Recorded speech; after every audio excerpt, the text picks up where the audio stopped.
बिहार की सियासत में उठता तूफान, नीतीश कुमार की कुर्सी पर कौन करेगा दावा। बिहार की राजनीति में एक नया मोड़ आ चुका है। नीतीश कुमार जो वर्षों से सीएम पद पर काबिज हैं, अब एक ऐसे दौर में है जहां उनकी कुर्सी पर कई युवा नेता नजर गड़ाए बैठे हैं। 2025 के विधानसभा चुनाव नजदीक हैं और जनता की निगाहें इन नए चेहरों पर टिकी है। कौन होगा वह नेता जो नीतीश कुमार की जगह लेगा? आइए जानते हैं उन 5 प्रमुख युवा नेताओं के बारे में जो सीएम पद के प्रबल दावेदार माने जा रहे हैं।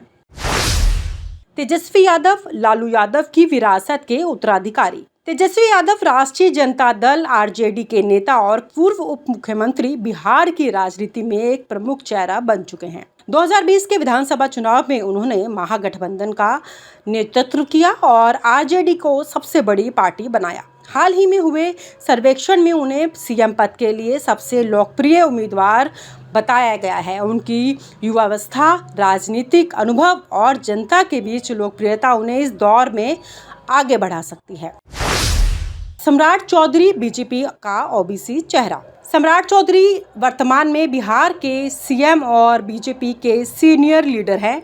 वे कुशवाहा समुदाय से आते हैं जो बिहार की राजनीति में एक महत्वपूर्ण भूमिका निभा सकते हैं। उनकी राजनीतिक यात्रा में उन्होंने विभिन्न पदों पर कार्य किया है और उनकी छवि एक सशक्त और निर्णायक नेता की बनी है। सर्वेक्षणों में उन्हें सीएम पद के लिए एक प्रमुख दावेदार माना गया है। प्रशांत किशोर, राजनीतिकार से नेता बनने की यात्रा। प्रशांत किशोर, जिन्हें पीके के नाम से जाना जाता है, वे एक प्रसिद्ध चुनावी रणनीतिकार से नेता बने हैं। उन्होंने जन स्वराज अभियान की शुरुआत की है, जिसका उद्देश्य बिहार में एक नई राजनीतिक संस्कृति को स्थापित करना है। उनकी पार्टी ने हाल ही में उपचुनावों में हिस्सा लिया और उल्लेखनीय प्रदर्शन भी किया। उनकी रणनीतियां और जनता के मुद्दों पर उनकी पकड़ उन्हें सीएम पद के लिए एक मजबूत दावेदार बनाती है। बात करते हैं चिराग पासवान की। बिहार फर्स्ट, बिहारी फर्स्ट का नारा। चिराग पासवान लोक जनशक्ति पार्टी रामविलास के नेता और केंद्रीय मंत्री हैं। उन्होंने बिहार फर्स्ट अभियान के माध्यम से राज्य के विकास के लिए अपनी प्रतिबद्धता दिखाई है। 2020 के चुनावों में उनकी पार्टी ने जेडीयू के खिलाफ उम्मीदवार उतारे, जिससे जेडीयू को नुकसान हुआ। उनकी युवा छवि और विकास के प्रति दृष्टिकोण उन्हें सीएम पद के लिए एक संभावित उम्मीदवार बनाते हैं।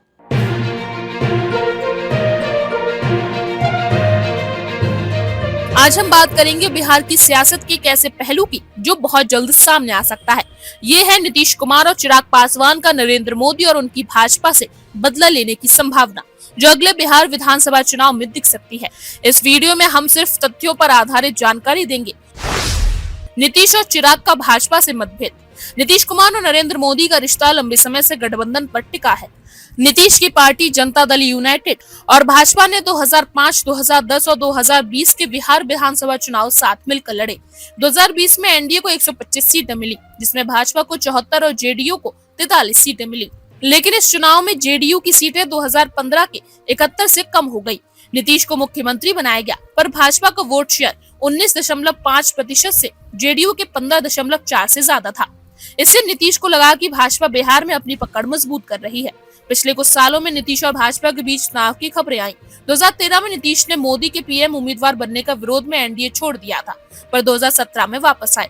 2022 में उन्होंने फिर गठबंधन तोड़ा और आरजेडी के साथ सरकार बनाई, लेकिन 2024 में वो फिर भाजपा के साथ लौट कर आए हैं। ये बार बार का बदलाव दिखाता है कि नीतीश अपनी पार्टी की स्वतंत्रता को लेकर सतर्क हैं।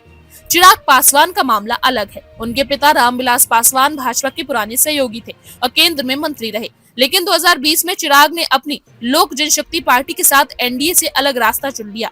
उन्होंने जेडीयू के खिलाफ 143 उम्मीदवार उतारे, जिससे नीतीश की सीटें घटी।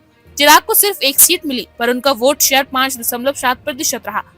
चिराग का मानना था कि भाजपा ने उनकी पार्टी को कमजोर करने की कोशिश की। 2024 के लोकसभा चुनाव में चिराग एनडीए में शामिल हुए और 5 सीटें जीते, पर उनका भाजपा से भरोसा पूरी तरह नहीं बना। जाति का गणित और गठबंधन की संभावना। बिहार में जाति की सियासत बहुत अहम है। नीतीश के पास कुर्मी 4 से 5% और कोयरी 5 से 6% का वोट है। उनकी पार्टी अति पिछड़ा वर्ग, जो कि 30% से ज्यादा आबादी है, का भी समर्थन लेती है। चिराग के पास दुसाद और पासवान वोट 6 से 7% है। दूसरी ओर भाजपा का आधार ऊपरी जातियां यानी भूमिहार, ब्राह्मण, राजपूत का 15% और कुछ ओबीसी वोट हैं। 2020 में भाजपा का वोट शेयर बढ़ा और ये ज्यादातर शहरों में ऊपरी जातियों में आया।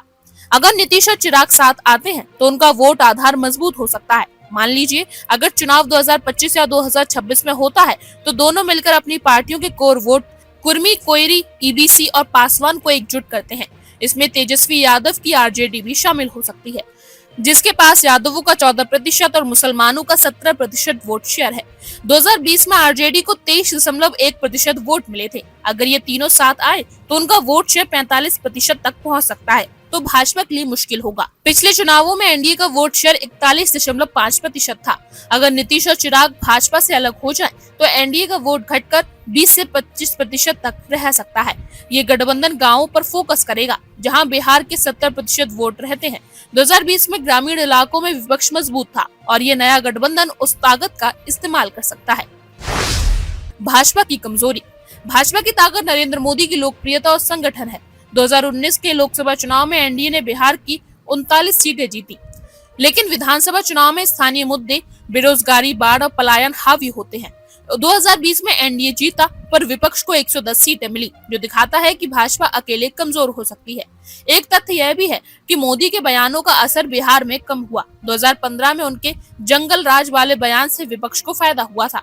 अगर अगले चुनाव में भाजपा कोई ऐसा बयान देती है जो बिहार की जनता को गलत लगे, जैसे स्थानीय नेताओं को कम आंकना, तो नीतीश और चिराग इसे भुना सकते हैं। 2020 में चिराग ने नीतीश के खिलाफ बिहार फास्ट कैंपेन चलाया था, जो युवाओं में लोकप्रिय हुआ। ऐसा ही कुछ वो भाजपा के खिलाफ कर सकते हैं। चुनाव और परिणाम। अगला बिहार चुनाव मान लीजिए 2025 के अंत में होता है। नीतीश, चिराग और तेजस्वी का गठबंधन बनता है। जेडीयू 100 सीटों पर, आरजेडी 100 पर और एलजेपी 43 पर लड़ती है। ये गठबंधन पिछले वोट शेयर जेडीयू के 15%, आरजेडी के 23%, एलजेडी के 5% को मिलाकर 43 से 45% वोट है। भाजपा अकेले लड़ती है तो 20 से 25% वोट पाती है।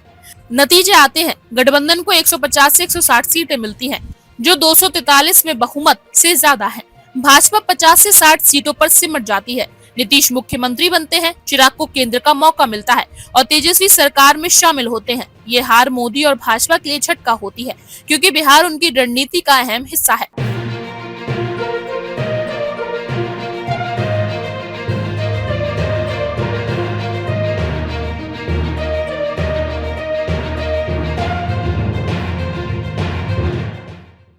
और आप हमसे जुड़े रहने के लिए सब्सक्राइब करें YouTube पर, फॉलो करें Twitter पर और लाइक करें Facebook पर। और ज्यादा जानकारी के लिए आपको टाइप करना होगा सिर्फ न्यूज़ नशा।